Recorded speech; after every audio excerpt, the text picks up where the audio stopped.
How to change app icons on iOS 26. Hello everyone, I am Bishaka and welcome to our channel. Now let's get right into the tutorial.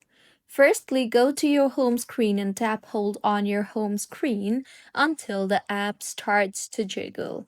Now, tap on the edit option on the top left of your screen, and in the menu that appears, tap on the customize option. Further, go ahead and choose if you want the apps to appear in dark mode or light mode by selecting the sun-like icon you see there. Next, you can also choose if you want your app's icon to be in large or the regular size.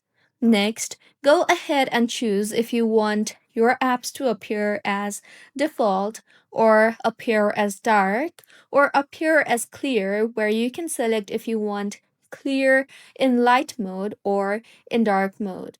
And you can also choose the tinted option and go ahead and choose any of your preferred color for your app icons. So this is how you can change app icon on iOS 26. If you find this tutorial helpful, please like the video and do comment if you have any queries. Also, do subscribe to our channel for more helpful tutorials like this.